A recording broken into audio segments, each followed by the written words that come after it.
Fala, minha galera do Colégio Estadual de Pau da Lima, tudo bem com vocês? Aqui quem fala é o professor Thalisson de Física, estou aqui gravando mais um vídeo, dessa vez para a galera do segundo ano do ensino médio. Turma, vocês sabem quais são os estados físicos da matéria?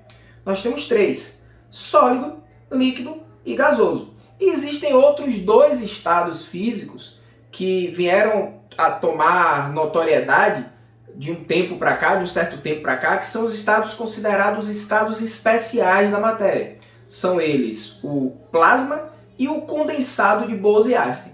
Só que aqui no ensino médio a gente não estuda esses dois últimos estados físicos da matéria. A gente se concentra em estudar os três primeiros que eu falei: sólido, líquido e gasoso. Na aula de hoje a gente vai falar um pouco sobre a calorimetria envolvendo os processos de mudança de estado físico, beleza? Vamos nessa! Então, minha turma linda, na aula de hoje a gente vai falar sobre a calorimetria envolvendo o calor latente e as mudanças de estado físico.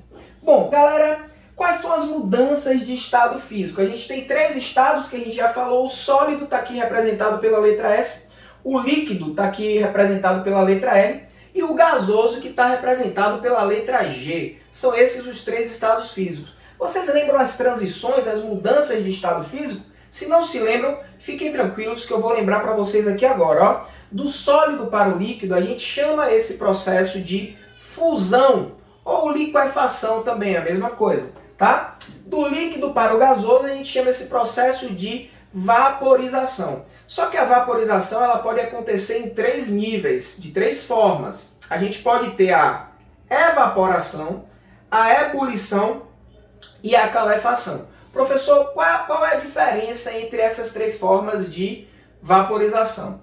Bom, na evaporação a gente tem a mudança de estado físico do líquido para o gasoso à temperatura ambiente. Isso acontece comumente com a água, por exemplo. A gente tem ali o processo de evaporação. Quando você coloca uma roupa para secar no varal, por exemplo, a roupa ela evapora, tá bom? Bom, e a ebulição? A ebulição você precisa atingir uma determinada temperatura específica. No caso da água, por exemplo, nas CNTP, nas condições naturais de temperatura e pressão, nesse caso, a água precisa atingir os 100 graus Celsius para entrar em ebulição. E o que seria a calefação, professor? Que seria uma forma também de vaporização. A calefação vai ser a vaporização instantânea, praticamente instantânea, do líquido. Como assim, professor? Dê um exemplo. Quando você coloca um bife para fritar numa frigideira que está bem quente, você não ouve aquele chiadão e logo depois sobe uma fumaça, faz... Esse barulho é da água entrando em calefação, ou seja, ela está vaporizando de maneira instantânea. Não demora muito tempo para que ela vaporize. Isso acontece geralmente com pequenas porções do líquido. Nesse caso, que a gente usou como exemplo, da água. Beleza, turma, mas agora se eu estiver no estado gasoso e quiser passar para o líquido, como é que a gente chama esse processo? A gente vai chamar de condensação, né? Sair do vapor, chegar no estado líquido, condensação. E do líquido para o sólido, a gente vai chamar esse processo de solidificação. É importante a gente ficar atento no seguinte, nos processos que são endotérmicos e exotérmicos. No caso da mudança de estado físico, quais processos podem ser chamados de endotérmicos? Ou seja, quais são os processos em que a matéria ela precisa absorver calor para que haja essa mudança de estado físico? Então, a fusão é um processo endotérmico, a vaporização é um processo também endotérmico, e a sublimação, quando a gente está passando do sólido para o gasoso. Eu não falei da sublimação de propósito. Sublimação é essa passagem direta do sólido para o gasoso ou do gasoso para o sólido. Só que se você estiver saindo do sólido e indo para o gasoso, essa sublimação vai ser um processo endotérmico. Agora, se você estiver saindo do gasoso e indo para o sólido, essa sublimação vai ser um processo exotérmico. Tá, professor, mas o que é um processo exotérmico? Nesse caso, há necessidade de que haja uma liberação de calor por parte do corpo. O corpo tem que estar cedendo o calor e não absorvendo. Isso vai acontecer também na condensação, que é do gasoso para o líquido, e na solidificação, que é do líquido para o sólido. Tranquilo, pessoal? Então a gente precisa ficar atento com essas informações para que a gente consiga ter uma boa compreensão acerca de como o calor latente ele pode ser aplicado nesse estudo. Precisamos dominar essas transformações, beleza? Vamos para o próximo tópico. Galera, nesse tópico aqui eu vou explicar para vocês um pouco sobre o diagrama de fases. É um gráfico bem importante que pode trazer muitas e muitas informações, inclusive informações valiosas, tá? É um gráfico de pressão versus temperatura. No eixo vertical a gente tem valores de pressão, no eixo horizontal temos valores de temperatura. Portanto, qualquer ponto desse gráfico aqui será um ponto de pressão versus temperatura. Esse gráfico a gente vai classificar ele em 3 regiões. Na região em que a gente vai ter o material no estado sólido, a região que a gente vai ter o material no estado líquido e a região que a gente vai ter o material no estado gasoso. E essas regiões elas são divididas por algumas curvas que a gente vai estar explicando aqui, tá bom? Bom, pessoal, veja bem, no diagrama de fases a gente tem 3 curvas que vão estar servindo como fronteira para cada uma dessas regiões, tá? Bom, essa primeira região aqui é a região do sólido. O que é que isso significa? Se eu pegar qualquer ponto aqui nessa região, qualquer ponto dentro dessa região, significa dizer que para esse valor de temperatura e esse valor de pressão, o material se encontrará no estado sólido.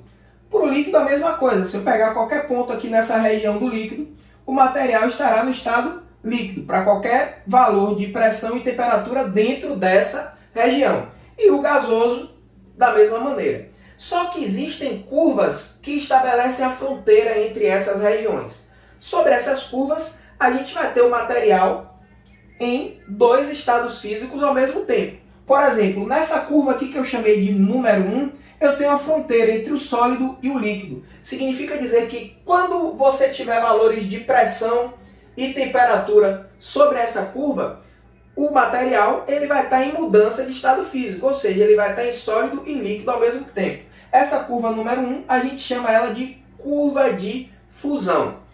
A curva número 2, se vocês pararem para analisar, ela estabelece uma fronteira entre o líquido e o gasoso. Então, se é uma curva que estabelece uma fronteira entre o líquido e o gasoso, os pontos de pressão e temperatura sobre essa curva, esses pontos vão representar uma mudança de estado físico do líquido para o gasoso ou do gasoso para o líquido. A gente chama essa curva aqui de curva de vaporização. E a última curva, que é a curva número 3, se vocês pararem para analisar, ela está servindo como fronteira entre o estado sólido e o estado gasoso. Então essa curva número 3, os pontos sobre ela serão chamados de pontos em que o material está transitando do sólido para o gasoso ou do gasoso para o sólido. A gente chama essa curva de sublimação. Então temos 3 curvas. Número 1, curva de fusão. Número 2, a curva da vaporização. E número 3, a curva da sublimação. E esse ponto aqui, professor, que é o encontro dessas 3 curvas. Esse ponto é chamado de ponto triplo, tá? E no ponto triplo, a gente vai ter o material nos 3 estados físicos ao mesmo tempo. Olha que coisa louca. O material vai estar nos 3 estados físicos ao mesmo tempo. Ou seja, ele vai estar sólido, líquido e gasoso simultaneamente. Isso é muito legal, tá? Beleza, pessoal. Uma coisinha que eu queria falar para vocês. Cada material vai ter o seu diagrama de fases, né? Cada material tem um diagrama de fases diferente. A maioria dos materiais, o diagrama de fases tem esse formatozinho aqui, ó, o gráfico tem esse formatozinho. Só que quando a gente está falando da água, a gente tem uma mudança na curva de fusão. Ao invés do gráfico ter esse formato, a gente vai ver essa curva de fusão ela se deslocando um pouco para esse lado aqui. Então a gente apagaria essa perninha aqui e ficaria essa outra perna que eu acabei de desenhar. Por que isso acontece? Porque a água e outros 3 materiais, né? Não só a água que apresenta essa curva, mas a água e outros 3 materiais, eles têm um comportamento de dilatação anômalo, ou seja, tem um comportamento inesperado. A gente espera que quando a gente aqueça o material se dilate, e quando a gente resfria, o material se contrai. Esse é o esperado, só que para a água e esses outros 3 materiais, para algumas faixas de temperatura a gente não consegue observar isso, a gente observa o contrário. No caso da água, de 0 a 4 graus Celsius, quando você aquece a água nesse intervalo de 0 para 4 graus Celsius, ao invés dela se dilatar, ela se contrai. E quando você resfria ela de 4 até 0 graus Celsius, ao invés dela se contrair, ela se dilata. Por isso que a gente chama esse comportamento de comportamento anômalo, beleza? Minha turma, chegamos no final de mais uma videoaula. Espero que vocês tenham gostado, espero que vocês tenham aprendido. Qualquer dúvida que vocês tiverem, já sabem, né, galera? Deixa um comentário aqui no vídeo ou vai lá no Google Classroom que a gente vai tirar as dúvidas de vocês, beleza? Aguardem os próximos vídeos e aguardem também as atividades. Eu vou estar postando o vídeo primeiro para vocês assistirem e depois eu vou estar postando uma atividade para vocês fazerem relativa a esse vídeo. Tranquilo, galera? Beijo grande, forte abraço e fiquem protegidos. Até o próximo.